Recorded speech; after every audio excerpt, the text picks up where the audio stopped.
Bismillahirrahmanirrahim.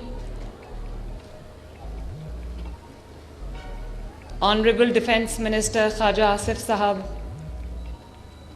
Honorable Parliamentarians, Ministers, MNAs, MPAs, ticket holders, असातिज़ाए कराम और आज के मेरे चीफ गेस्ट, मेरे होनहार स्टूडेंट्स, मेरे बेटियां और बेटे, आप सबको आपकी माँ की तरफ से, आपकी वज़ीर आला की तरफ से अस्सलाम वालेकुम।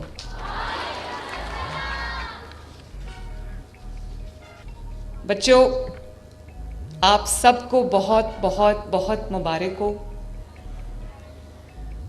और आज जितनी खुशी आपको हो रही है, जितनी खुशी आई एम श्योर आपके माँ बाप को हुई होगी, आपके घर वालों को हुई होगी, आपके अजीज़ व अकारब को हुई होगी, मैं आपको पूरी सच्चाई के साथ ये कहना चाहती हूँ कि आज उससे ज़्यादा खुशी आपकी अचीवमेंट की मुझे हुई है।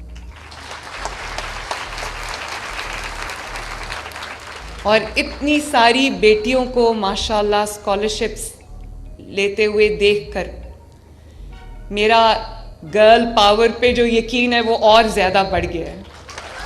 शाबाश बच्चों, शाबाश।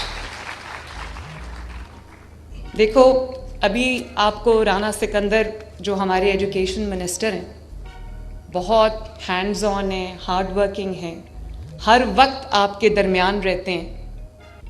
हमारे जो हायर एजुकेशन के सेक्रेटरी हैं, वो और उनकी टीम ने पाकिस्तान के सबसे बड़े स्कॉलरशिप प्रोग्राम को हकीकत बनाने के लिए उन्होंने दिन रात मेहनत की है। तो मैं आप सब की तरफ से और अपनी तरफ से, नवाज शरीफ साहब की तरफ से, मैं राना सिकंदर को और उनकी पूरी टीम को दिल की गहराइयों से शाबाश देना चाहती हूँ। और जैसे कि आपको राना सिकंदर ने बताया कि 11 टॉपर्स जो हैं वो लड़कियां हैं, तो मुझे इतनी खुशी हुई ये सब देखकर। सिर्फ अगर थोड़ा सा हम पे एतबार किया जाए, मेरे वालिद ने, मेरी वालिदा ने मेरे पे एतबार किया, तो आज मैं आपके सामने खड़ी हूँ। इसी तरह मैं सब वालिदैन से कहना चाहती हूँ कि अपनी बेटियों पे एतमाद करें, उन पे एतबार करें, उनको बेटों के बराबर उनको स्पेस दें, बेटों के बराबर उनको अपॉर्चुनिटीज़ प्रोवाइड करें, और वो आपको आपका सर फ़ख्र से इतना बुलंद करेंगी कि आप सर उठाकर दुनिया में चलेंगे, जैसे ये सब बेटियां मेरे सामने बैठी। अभी जो 2 बच्चियां आई जिन्होंने यहाँ पर आपसे बात की, जो स्टूडेंट्स जिनको स्कॉलरशिप मिला है, एक अलीना है और एक नायाब है। नायाब ने जब ये कहा कि उसकी वालिदा को कैंसर है और उसको ये कहा गया कि लड़कियों के लिए इंटर की तालीम, इंटर तक तालीम जो है FA तक काफ़ी होती है, बस करो। तो अगर लड़कों के लिए इंटर तक की तालीम काफ़ी नहीं होती, तो लड़कियों के लिए इंटर तक की तालीम जो है वो क्यों काफ़ी होती है? थोड़ी सी अपॉर्चुनिटी मिले, थोड़ी सी सपोर्ट मिले, तो ये बच्चियां क्या कुछ कर सकती हैं। ये मेरा ख्याल है कि हमारी सोच भी वहाँ तक नहीं जा सकती। हम आज मुसव्विर पाकिस्तान, मुफक्किर पाकिस्तान अल्लामा मोहम्मद इकबाल रहमतुल्लाह अलैह के शहर में खड़े, सियालकोट में खड़े। बहुत सी तारीख़ और ख़ूबसूरत यादें इस शहर से वाबस्ता हैं। और आपने बहुत अच्छा कलाम इकबाल पढ़ा, मैं देख रही थी कि सब झूम रहे थे, बहुत अच्छी परफॉर्मेंसेस थी। तो मैं ये कहना चाहती हूँ कि अल्लामा मोहम्मद इकबाल ने जब ये कहा था, मोहब्बत मुझे उन जवानों से है सितारों पे जो डालते हैं कमंद, वो उन्होंने आप ही की बात की थी।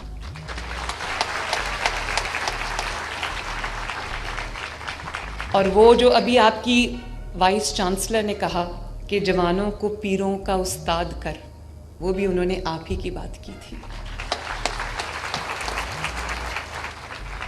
तो ख्वाजा आसिफ साहब ने उसका ट्रांसलेशन मुझे बैठे बैठे ये किया कि जो बुजुर्ग हो जाते हैं ना, तो वो उनको पीर कहा जाता है और नौजवानों को उनका उस्ताद कहा जा रहा है।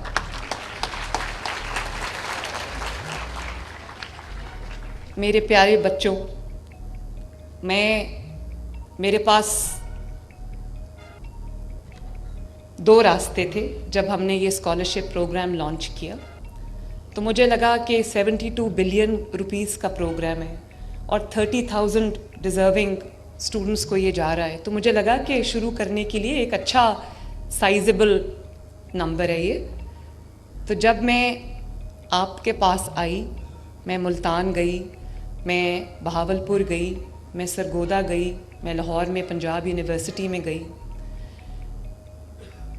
जब मैं आप सबके पास आई तो मुझे एहसास हुआ कि मेरे पास ऑप्शन थी कि मैं घर बैठ जाती और आप सबको स्कॉलरशिप मिल जाता। स्कॉलरशिप तो आपको वैसे ही मिल जाना था, लेकिन ये जो मोहब्बतें मैंने यहाँ पर आकर, आपके दरमियान में आकर आपसे बात करके जो आपने मोहब्बतें मुझे दी हैं, मैंने जो वो समेटी हैं, जो दुआएं मैंने समेटी हैं, जो आपका प्यार, आपकी मोहब्बत मैंने समेटी है, वो उसका कोई नेमुल बदल ही नहीं है इस दुनिया के अंदर।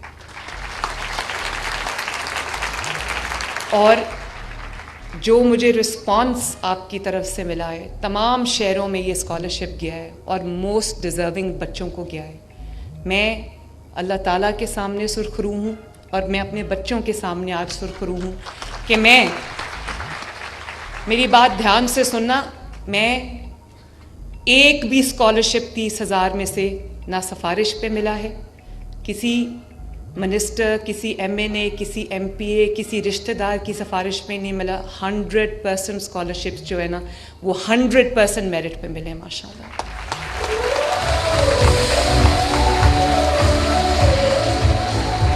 और आपकी जो वाइस चांसलर हैं, इनकी भी जब अपॉइंटमेंट थी, पहली बार मैंने पर्सनली तमाम कैंडिडेट्स को इंटरव्यू करके जो मुझे बेहतरीन कैंडिडेट आपके लिए लगा, उसको मैंने अपॉइंट किया एज वाइस चांसलर।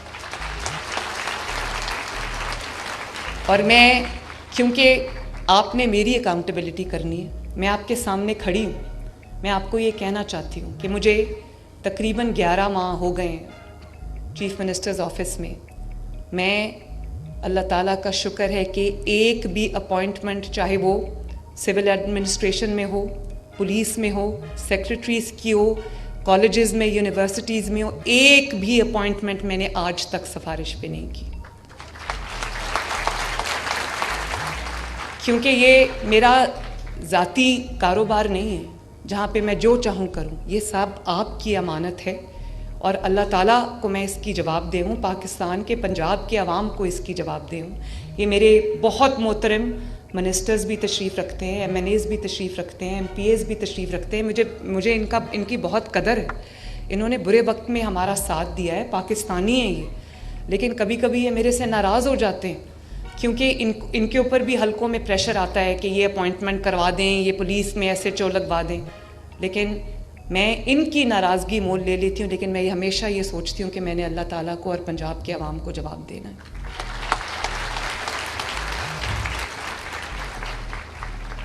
बच्चों, मुझे जो फीडबैक आपसे मिला है उससे मैंने ये फ़ैसला किया है, और जितनी ज़रूरत है, अभी आपने जिन बच्चों के इंटरव्यू सुने, जो 2 बच्चियाँ यहाँ पर तकरीर करके गईं, वो, उससे मुझे ये एहसास हुआ कि 30,000 का नंबर बहुत कम है, इससे कहीं ज़्यादा ये नंबर होना चाहिए। तो अब, और ये फर्स्ट ईयर के स्टूडेंट्स को मिल रहा है, तो मुझे बच्चों ने कहा कि सेकंड ईयर के स्टूडेंट्स को क्यों नहीं मिल रहा, थर्ड ईयर के स्टूडेंट्स को क्यों नहीं मिल रहा, क्योंकि वो भी बहुत डिज़र्विंग बच्चे हैं। तो मैंने अब ये फ़ैसला किया है, मैंने राना सिकंदर को ये कह दिया है, और बहुत जल्द इंशाअल्लाह ताला ये स्कॉलरशिप जो है ये सेकंड ईयर के बच्चों को भी मिलेगा, थर्ड ईयर के बच्चों को भी मिलेगा। और इंशाअल्लाह ताला आने वाले दिनों में जो अब नया बजट आएगा उसमें 30,000 से इसकी तादाद को बढ़ा के मैं 50,000 करूँगी इंशाअल्लाह। और सबसे खूबसूरत यादें जो मैं आपके पास से लेके जाती हूँ ना, वो तब होती हैं जब आप मुझे माँ कह के बुलाते हो। क्योंकि मैं भी आपको एक माँ की नज़र से देखती हूँ, जुनैद, मेहरुन्निसा और मानूर की नज़र से देखती हूँ। जिस तरह मैं उनको देखती हूँ उस तरह मैं आपको देखती हूँ। और जब आप मुझे माँ कह के बुलाते हो तो आप ये जानते हो ना कि आप मेरे साथ एक ऐसा रिश्ता कायम कर लेते हो जिस रिश्ते को कभी ज़वाल नहीं है, जो रिश्ता कभी नहीं टूटेगा, क्योंकि वो खून का रिश्ता है, क्योंकि वो एक माँ और बच्चे का रिश्ता है।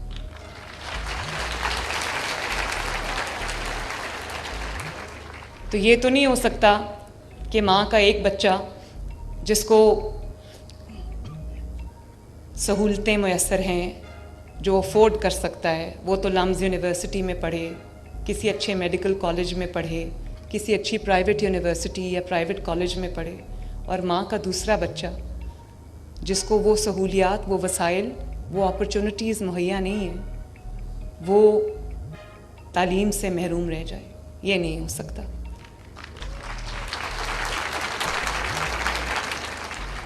और माजी में पता नहीं कितने बच्चे सिर्फ इसलिए तालीम की दौलत से महरूम रह गए कि किसी ने उनकी तरफ तवज्जो नहीं की।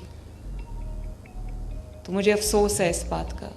जो हो गया वो हो गया। इंशाअल्लाह ताला मेरी कोशिश ये होगी कि पंजाब में हर बच्चा जो डिज़र्विंग है, लायक है, पढ़ना चाहता है, मेरिटोरियस है, उसको तालीम के वो मौके मिलें बग़ैर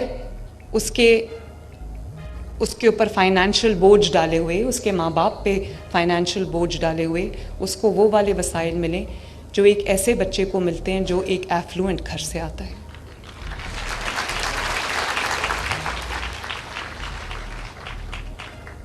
बच्चों, किसी भी कौम की तरक्की उसकी अहलियत पर डिपेंड करती है, इस बात पे डिपेंड करती है कि उस कौम के जो अफराद हैं उनकी तालीम का मेयार क्या है, वो कितने पढ़े लिखे हैं। और पाकिस्तान के ऊपर ये बात इसलिए भी ज़्यादा रेलेवेंट है पाकिस्तान पे, क्योंकि पाकिस्तान में जो अब आबादी है वो 65% जो है वो यूथ है। 65% आप लोग हो। और यही वजह है कि नौजवान इस वक्त मेरी नंबर 1 प्रायोरिटी,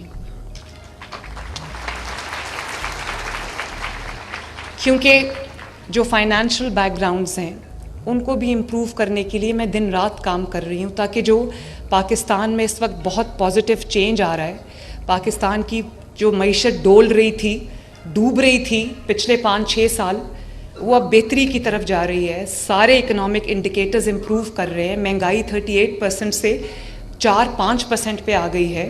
फॉरेन रिजर्व्स आपके बेहतर हो रहे हैं, जो आपकी रिमिटेंसेस हैं वो बेहतर हो रही हैं। स्टॉक मार्केट ने रिकॉर्ड तोड़ दिए हैं। तो मैं ये चाहती हूँ कि इसका जो समर है, इसका समर वो आप सबके घरों तक पहुँचे। आपके वालिदैन का बोझ है वो कम से कम उन पे पड़े, और वो सारा बोझ जो है अल्लाह करे मैं उठा लूँ।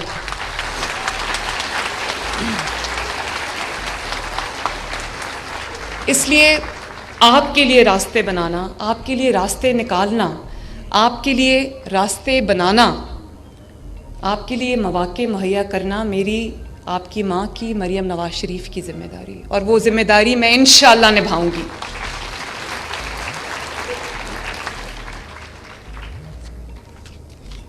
बच्चों, जो मैंने फ़ैसला किया, आजकल मौसम ख़राब होता है, धुंध होती है लाहौर से, तो टेक ऑफ करना कई दफ़ा मुश्किल हो जाता है, लैंडिंग करना बहुत मुश्किल हो जाता है। कई बार ऐसा होता है कि मौसम की ख़राबी की वजह से इंतज़ार भी करना पड़ता है। वो कहते हैं कि ट्रैवल नहीं हो सकता। लेकिन अल्लाह का शुक्र है कि मैंने जो फ़ैसला किया कि मैं ख़ुद जाके आपसे मुलाकात करके, आपके मसाइल सुन के, आपको देख के, आपके चमकते दमकते अचीवर्स के चेहरे देख के मैं ये स्कॉलरशिप्स आपके हाथ में पकड़ाऊंगी। तो मेरा ख्याल है वो फ़ैसला अल्लाह ताला ने बहुत अच्छा मुझसे ये फ़ैसला करा दिया, वरना इस मोहब्बत से मैं महरूम रह जाती। क्योंकि ये मोहब्बत, ये मेरी पूरी ज़िंदगी की कुल कमाई है, मेरा असासा है। और अभी मैं गई हुई थी बहावलपुर परसों, तो एक बच्ची आई, वो मेरे भाग के मेरे गले लग गई और बहुत बुरी तरह उसने रोना शुरू कर दिया। वो कांप रही थी जब मैं बाहर जा रही थी प्रोग्राम ख़त्म करके। तो मैंने सोचा कि पता नहीं इसको क्या मसला होगा, इसके खुदा न खास्ता घर में कोई बीमारी होगी जिसका इलाज का वसाइल नहीं है। तो मैंने कहा बेटा आप क्यों रो रही हो, क्या बात है? तो कहने लगी बस मैंने आपको गले लगाना था।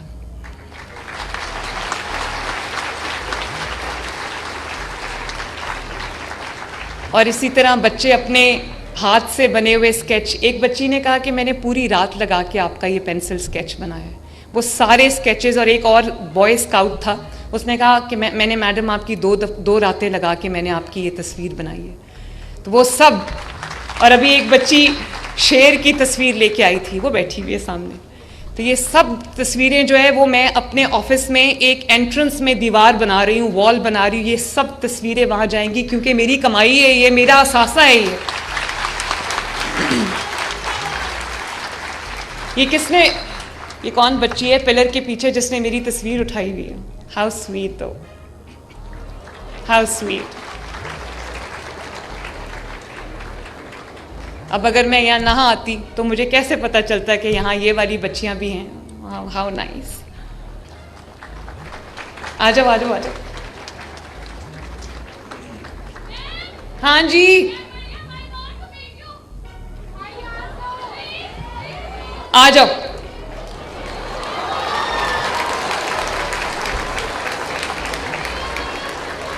अगर स्टेज टूटने का डर ना हो तो मैं कहूँ सब स्टेज पे आ जाओ।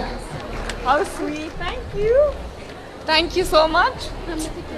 अच्छा ले लो, वो देखो पिक्चर, वो देखो, so sweet। लाओ मैं भी पकड़ लूँ। आओ बच्चों की तरह मुंह करो, इधर आ जाओ। अच्छा, अच्छी सी तस्वीर बनाना। थैंक यू बेटा, थैंक यू। और बच्चों अभी बात कर ले फिर आ जाना, ठीक है? क्या? हाँ नहीं भूलती, तुम मेरी सीट पे आके बैठ जाओ, मैं नहीं भूलती। आ जाओ आ जाओ आ जाओ। इस बच्ची को यहाँ मेरी सीट पे लाके बैठा दें ताकि ये मेरे सामने बैठी रहे, मैं ना भूलूं।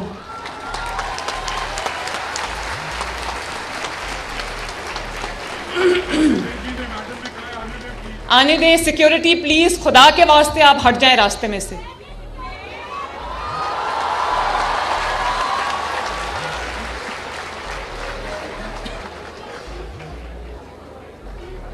आने दे।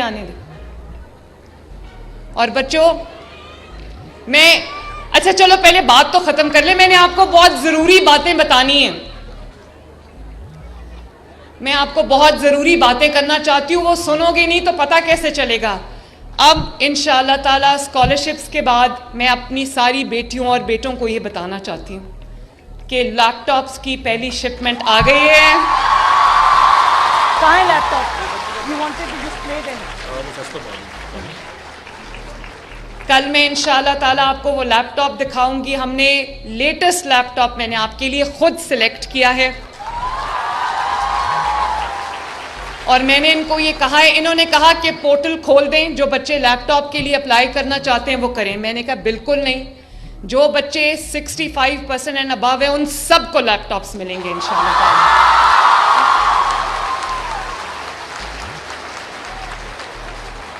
क्योंकि मुझे बच्चों, वही वो बच्ची कहाँ गई जिसने इधर बैठना था? तो इधर ले आओ ना। नहीं मेरी सीट पे बैठो। So sweet. देखो मैं तुम्हें भूली नहीं। तो इंशाल्लाह ताला अब नेक्स्ट टाइम जब मेरी आपसे मुलाकात होगी तो मैं लैपटॉप्स लेके आऊँगी, क्योंकि मुझे पता है कि आपको लर्निंग एड्स चाहिए, आपको अपनी असाइनमेंट्स पूरी करने के लिए आपको लैपटॉप्स की ज़रूरत है। और मैं चाहती हूँ कि आप अपना हर काम जो है आपका वो रिसर्च बेस्ड हो, आपका जो इल्म है उसका दायरा वसी हो, नॉलेज आप गेन करो। तो इसलिए मैं ये सोच रही थी कि मेरे बच्चों को लैपटॉप्स की ज़रूरत है, मैं लैपटॉप्स लेके आ रही हूँ आपके पास इंशाअल्लाह ताला। और ये भी मैं आपको बताऊं कि मैं बहुत जल्दी 1 लाख इलेक्ट्रिक बाइक्स भी बच्चों और बच्चियों को देने जा रही हूँ,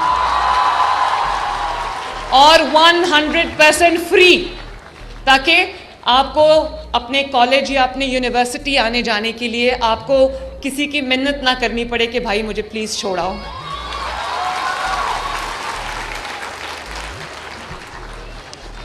बच्चों,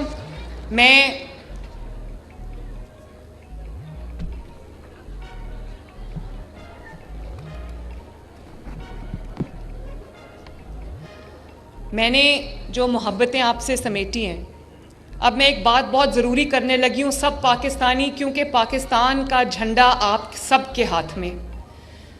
मैं जब सरगोदा गई तो मैंने वहाँ पर बच्चों के साथ, आपने देखा मैं खड़ी होकर वो मिली नगमा जो मेरा बहुत फेवरेट है, ये वतन तुम्हारा है तुम हो पासबां इसके, मैं जब भी वो नगमा सुनती हूँ तो मेरी आंखों में आंसू आ जाते हैं। तो वो बच्चे जब पढ़ रहे थे, उनको किसी ने बताया कि मरियम को ये बहुत पसंद है, तो वो बच्चे जब पढ़ रहे थे मैं भी उनके साथ चली गई, मैं पढ़ने लगी। तो सरगोदा के बाद जब मैं बहावलपुर गई तो वहाँ पर बच्चों ने मेरी तकरीर को इतने गौर से सुना हुआ था, स्टूडेंट्स ने, कि उन्होंने कहा कि मैडम हमने आपके लिए एक सरप्राइज़ प्रिपेयर किया है। मैंने कहा क्या सरप्राइज़ है वो? तो उन्होंने कहा आपने हमें मैसेज दिया था कि ये वतन तुम्हारा है तुम हो पासबां इसके, तो हमने जो वर्जन उस तराने का आपके लिए प्रिपेयर किया है वो ये है, ये वतन हमारा है हम हैं पासबां इसके। तो मैं एक एक बच्चे से जो यहाँ बैठा हुआ है, मैं उससे बेटी से जो बैठी हुई है, मैं ये कहना चाहती हूँ कि ये वतन आपका है, आप इसके पासबान हो। इस वतन का जो झंडा है वो आपके हाथ में है, इस वतन को आगे आपने लेके बढ़ना है। मैं चाहती हूँ कि वो प्रेशर ऑफ जो रिस्पॉन्सिबिलिटी आपके ऊपर बतौर पाकिस्तानी, आप उसको फील करो। आप ये देखो कि एक एक बच्चा अगर पाकिस्तान बन के सोचेगा तो ये पाकिस्तान किधर जाएगा। और मैंने जो ये मोहब्बत आपसे अर्न की है, वो मैंने क्यों अर्न की है? क्योंकि आपको ये एहसास हुआ है कि आपके मेरिट को किसी ने अप्रिशिएट किया है, किसी ने आपको सेलिब्रेट किया है, किसी ने आपको ओन किया है।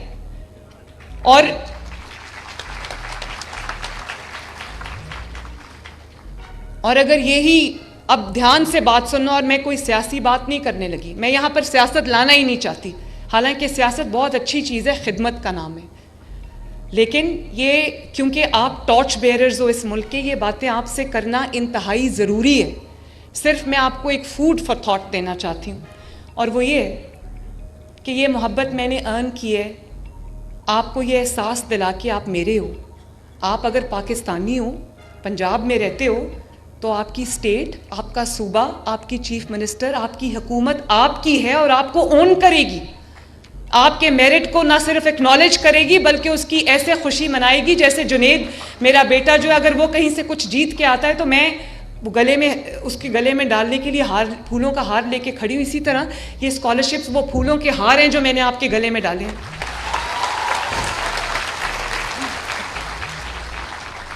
लेकिन बच्चों, मुझे इस बात का इत्मीनान है कि ये जो मैंने आपकी मोहब्बत जीती है, आपकी, कहते हैं ये सीएम लड़कों को भी एड्रेस करें, सिर्फ बेटियों को एड्रेस ना करें।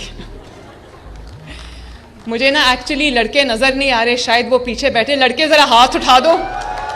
ओहो, यहाँ तो बहुत सारे लड़के हैं, तो लड़कियों ने सबकी बोलती बंद की हुई है, सॉरी बच्चों। चलो, मैं नहीं कह सकी उसकी कॉम्पनसेशन में मैं ये कह देती हूँ कि आप लोग भी मुझे इतने ही अजीज़ हो जितने ये अजीज़ हैं, क्योंकि आपके हाथ में मेरे वतन का परचम है।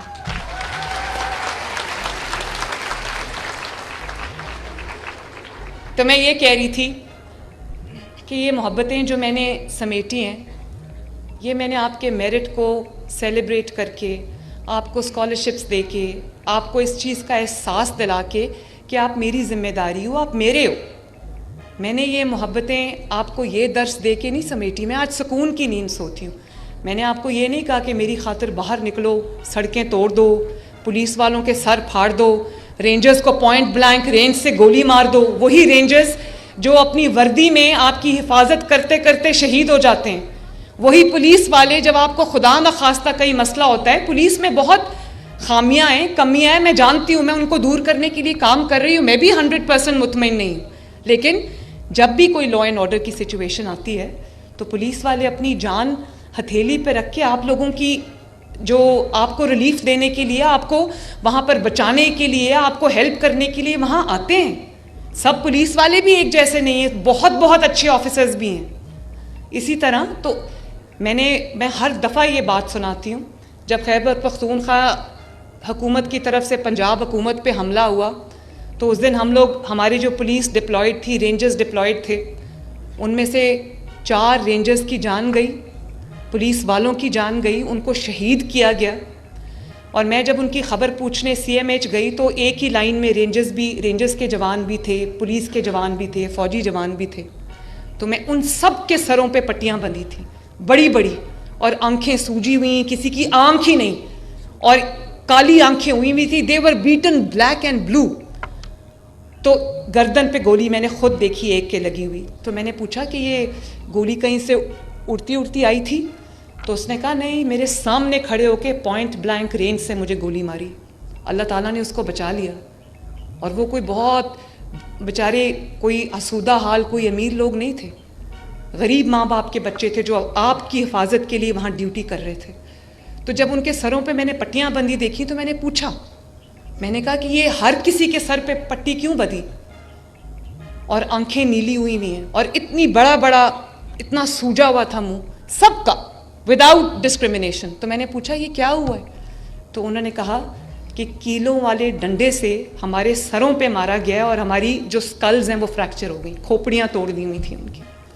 कोई कौम अपनी लॉ इन्फोर्समेंट एजेंसीज के साथ ये सलूक करती है? देखो, हम सब डिफरेंट पॉलिटिकल जो फ़िलासफ़ीज़ में यकीन रखते हैं, डिफरेंट पॉलिटिकल क्रीड्स में यकीन रखते हैं।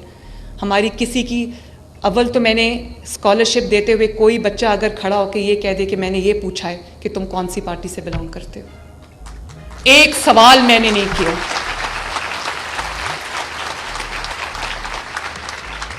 आपका फैसला क्या होगा वो मैं आप पे छोड़ती हूँ। मैंने आपसे सवाल नहीं किया, बिल्कुल नहीं किया, क्योंकि आप जिस भी जमात से हो, आपकी जो भी पॉलिटिकल फ़िलासफ़ी है, आप मेरी जिम्मेदारी हो। मैंने आपको, मैं मर भी जाऊं, देखो मैंने भी पॉलिटिकल स्ट्रगल की है। मेरी, जब वो बच्ची अपनी माँ के कैंसर का जिक्र कर रही थी, मेरे पे भी वो वक्त आया। और आपको पता है कि मेरी माँ को कैंसर हुआ, अल्लाह ताला उनके दर्जात बुलंद करे, और जिनकी माएँ इस दुनिया में नहीं हैं, अल्लाह ताला उनके भी दर्जात बुलंद करे, और जिनकी माएँ हैं, अल्लाह ताला उनकी माँओं को सलामत रखे उनके सर पे। माँ बाप की दुआ इंसान को बहुत दूर तक पहुँचाती है। मैं अल्लाह ताला के फजल के बाद अगर आपके सामने खड़ी हूँ तो ये मेरे माँ बाप की दुआ है मेरे पीछे।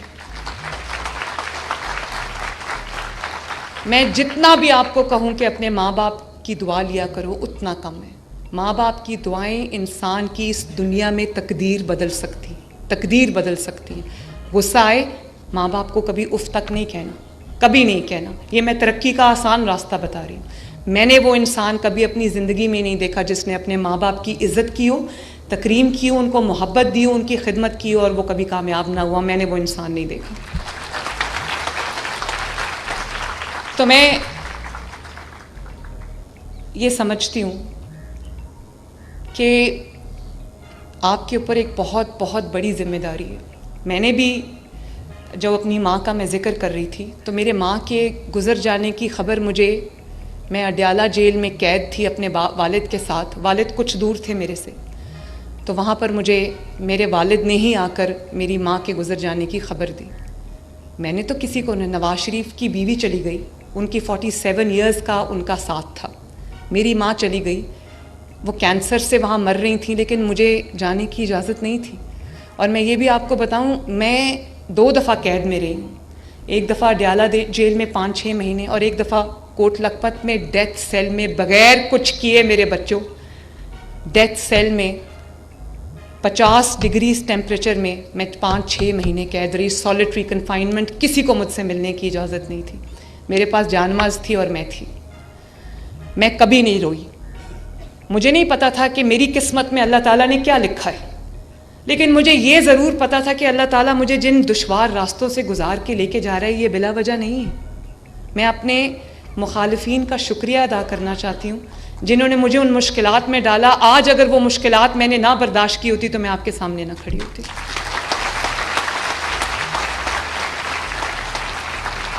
तो कहना मैं ये चाहती हूँ, ये तो बाय द वे बात आ गई, कहना मैं ये चाहती हूँ कि उस दिन अगर मैं भी कहती, क्योंकि लोगों के जज्बात बहुत उस दिन भी भड़के हुए थे, अगर हम नवाज शरीफ साहब ये कह देते या मैं ये कह देती कि बाहर निकलो, आग लगा दो, टायर जला दो, पुलिस वालों की खोपड़ियाँ तोड़ दो, रेंजर्स को पॉइंट ब्लैंक रेंज से गोलियाँ मार दो, डंडे पे पुलिस फौज की वर्दी लटका दो, तो ये कौन सी वर्दी है? ये वो वर्दी है जिसको पहन के जो हमारे फौजी भाई हैं वो सरहदों पे शहीद होते हैं आपकी हिफाजत करते करते, इस मिट्टी की, इस वतन की हिफाजत करते करते।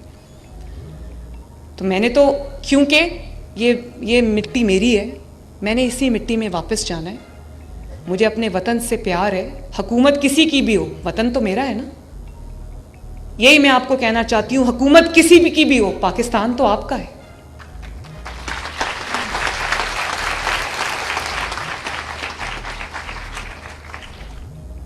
और आजकल बहुत से नौजवानों के ठेकेदार बने हुए हैं, मैं नाम किसी का नहीं लेना चाहती, लेकिन उन ठेकेदारों ने क्या तालीम दी बच्चों को? उनको कहा कि जाओ स्टेट से, मुल्क से लड़ जाओ, ग्रीन बेल्ट्स को आग लगा दो, मेट्रो बस के स्टेशन, वो मेट्रो बस आपके लिए बनाई हुई है, वो मेट्रो बस को तोड़ दो, उसके जंगले तोड़ दो, शीशे तोड़ दो। फिर आप देखो, जब से मैं चीफ मिनिस्टर बनी हूँ ना, कई बार खैबर पख्तूनख्वा की हुकूमत की तरफ से हमला हुआ है पंजाब के ऊपर, और सब काम छोड़ के मैं पंजाब की हिफाजत करने पे बैठ जाती, और उसमें कई लोग शहीद हुए। क्यों ये इनकी जानें गई हैं बिला वजह? तो मैंने तो कभी अपने बच्चों को नहीं कहा कि हाँ इख्तलाफ रखो, वो आपका हक है, लेकिन इख्तलाफ में, सियासी इख्तलाफ रखते रखते तहजीब का, तमीज़ का और लॉजिक का दामन हाथ से नहीं छूटना चाहिए।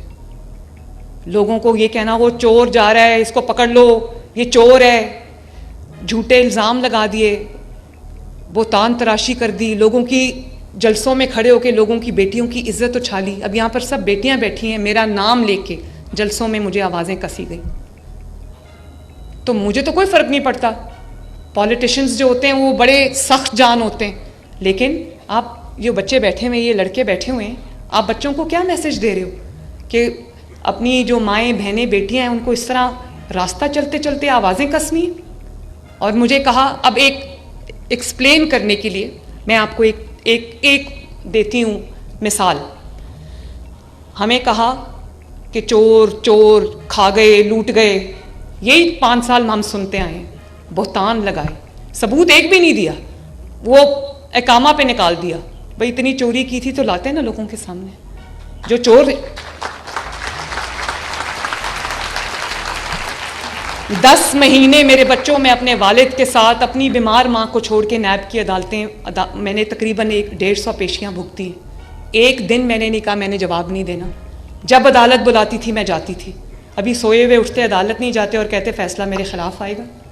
एक मैं मिसाल आपके सामने, दूसरों को चोर कहते थे ना, मुझे चोर कहा है, अपनी आप बीती सुना रही हूँ। मेरे ख़ानदान को चोर कहा, अल्लाह ताला के फजल से एक पाई कभी साबित नहीं कर सके। हालांकि पाकिस्तान का कोई मंसूबा उठा के देख लो, चाहे वो मोटरवे हो या वो मेट्रो बस हो या वो ऑरेंज लाइन हो या वो सड़कों के वो जाल हों जो पूरे पाकिस्तान में बिछाए हुए हैं, या वो बिजली 14,000 मेगावाट बिजली के कारखाने हों, कुछ भी उठा के देख लो, ये सब चीज़ें नवाज शरीफ की बनाई हुई हैं, पाकिस्तान मुस्लिम लीग नून की बनाई हुई हैं। अगर इतने बड़े बड़े प्रोजेक्ट्स बना दिए, पाकिस्तान को सजा दिया, और एक पैसा आप करप्शन का नहीं निकाल के ला सके चोर चोर कहने के बावजूद, और आपको इकामा पे निकालना पड़ा, तो आप सोच लो कि वो चोर चोर के नारे के अंदर क्या हकीकत थी। ये नारे के घिराव कर दो, जलाओ कर दो, सर तोड़ दो, आंखें फोड़ दो, डंडे मारो, कीलों वाले पेट्रोल बॉम्ब्स उठा लो, ये कौन करता है?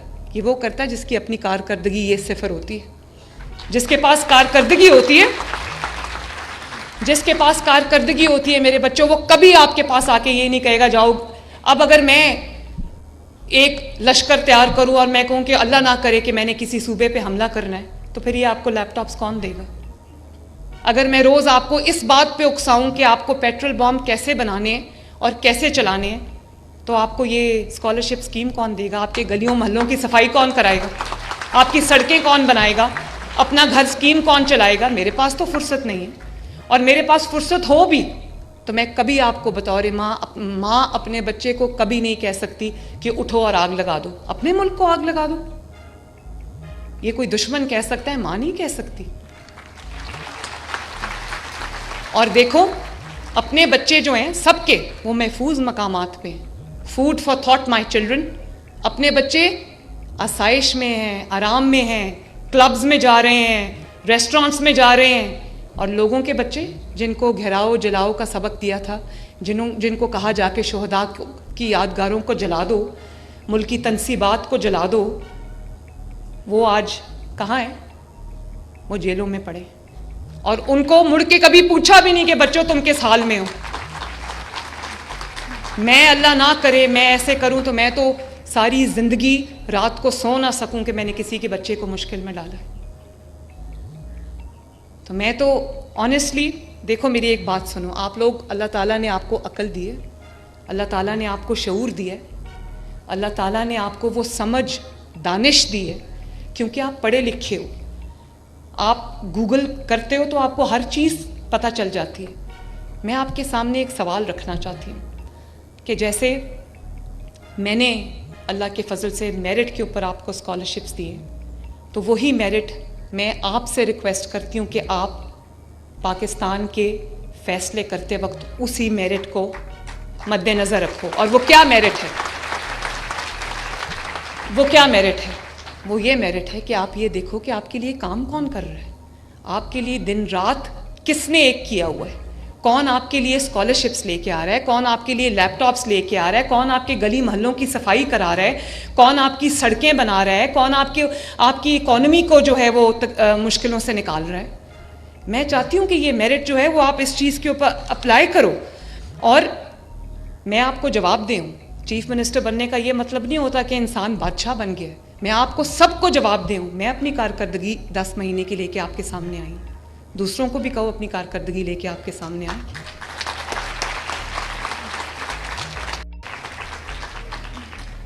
और ये भी मैं बताऊं, this is the last chance.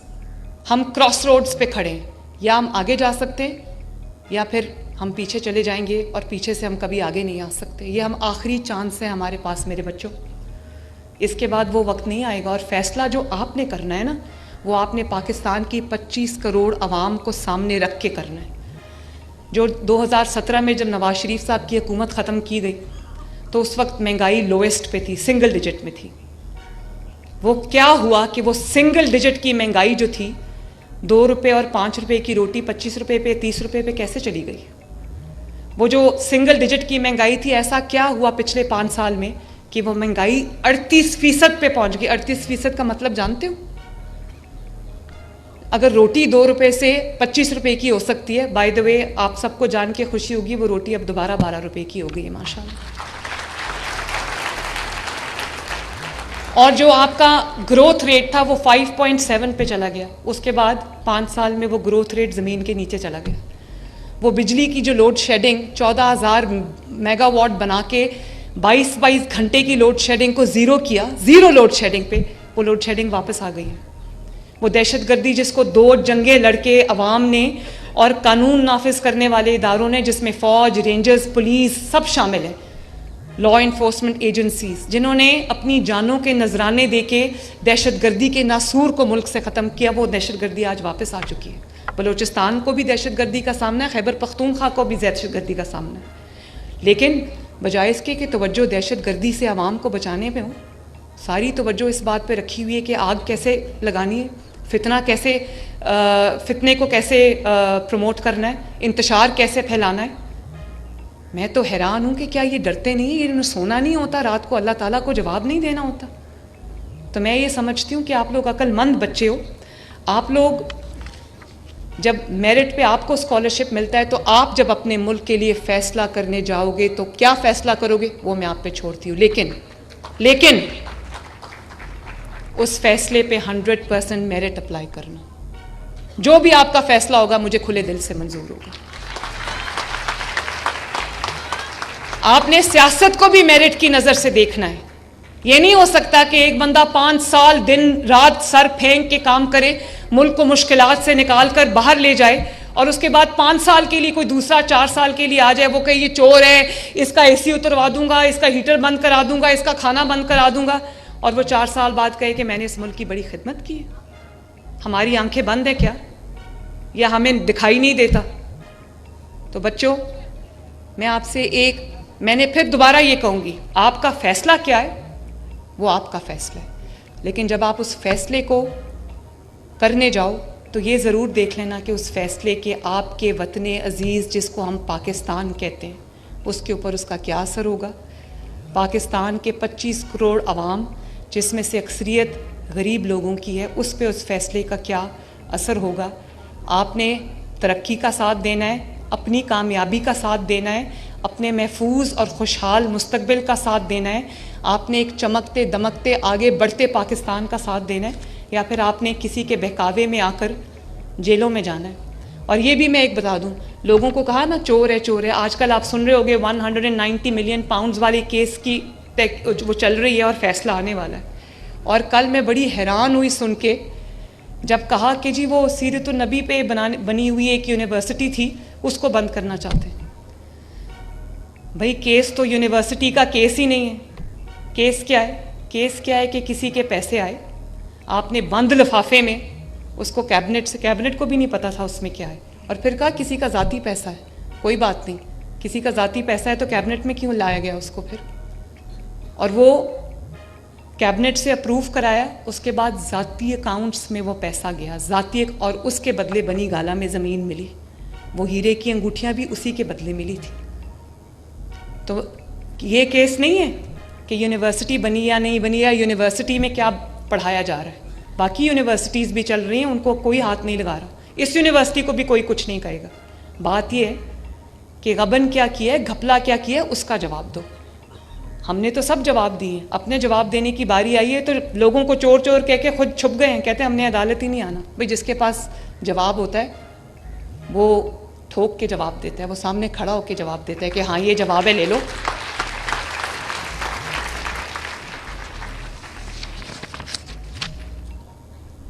तो सवाल ये नहीं कि इस्लामिक यूनिवर्सिटी क्यों बनाई, सवाल ये कि कैसे बनाई, वो पैसा किधर गया, वो 190 मिलियन किधर गया, और किसने आपको ये इख्तियार दिया था कि वो आप किसी को साइफन ऑफ कर दें। सवाल ये, इसका जवाब दो, इसका जवाब दो, कल घर चले जाओ, सुबह घर चले जाओ, लोगों को यकीन आ जाएगा। तो मैंने एक मिसाल सिर्फ आपको इस बात की दी है। 5 साल आपने पंजाब देखा है, मैंने जिस तरह कूड़े के ढेर इस पूरे पंजाब से ख़त्म कराए ना बच्चों, ये मैं जानती हूँ या मेरा खुदा जानता है। ऐसे लगता था कि अवाम लावारिस है, पंजाब लावारिस है, और पिछले 5 साल किसी ने यहाँ पर काम किया ही नहीं। हर काम को मुझे अब स्क्रैच से, हालांकि तरक्की करता हुआ पंजाब शहबाज शरीफ साहब छोड़ के गए थे। अब मैं आपकी ट्रांसपोर्ट पे भी काम कर रही हूँ, आपकी एजुकेशन पे भी काम कर रही हूँ, आपकी सफाई पे भी काम कर रही हूँ, इंडस्ट्रियलाइजेशन पे भी काम कर रही हूँ, आपके अपना घर स्कीम पे भी काम कर रही हूँ, आपकी रोज़गार की स्कीम पे भी काम कर रही हूँ। तो मेरी बस बात ये है कि बस अपनी आंखें और अपने कान खुले रखना, किसी के बहकावे में मत आना। आपकी एक ही रेड लाइन होनी चाहिए मेरे बच्चों, और वो ये है कि आपने किस तरह अपना मुस्तकबिल संभालना है। अपने माँ बाप ने जो आज तक कोशिशें करके आपको यहाँ तक पहुँचाया, उनका सर आपने किस तरह फ़ख्र से बुलंद करना है। और अगर कोई आपको मुश्किल में डाल रहा है तो आपकी रेड लाइन जो है वो सिर्फ़ और सिर्फ पाकिस्तान होनी चाहिए। मेरी इतनी सी आपसे गुजारिश है। अल्लाह ताला आप सब का हामी और नासिर हो। अल्लाह ताला करे कि आप खूब पढ़ो, खूब आगे बढ़ो, और आप खूब तरक्की करो, खूब अपने माँ बाप का नाम रोशन करो, अपनी हुकूमत का नाम रोशन करो, अपने मुल्क का नाम रोशन करो। लेकिन याद रखना, ये वतन अमानत है और आप इसके अमीन हो। इस वतन की चाबी आपके हाथ में है। अल्लाह ताला आपको खुश रखे। एंड वो बच्चे भी बैठे हुए, मेरे बेटे भी बैठे हुए, ये बेटियां भी बैठी हुई हैं, सबको कहना चाहती हूँ, आई लव यू ऑल। अब जो बच्चियां मुझसे मिलना चाहती थी उनको आगे आने दीजिए, सिक्योरिटी बिल्कुल ना रोके प्लीज। नहीं सॉरी, पहले मेरे साथ मिलके एक नारा लगाना है, पाकिस्तान जिंदाबाद का, और जोर से लगाना है, जोर से मुझे पता चले आप कितने मुहिब्बे वतन पाकिस्तानी हो। पाकिस्तान शाबाश। हेलो।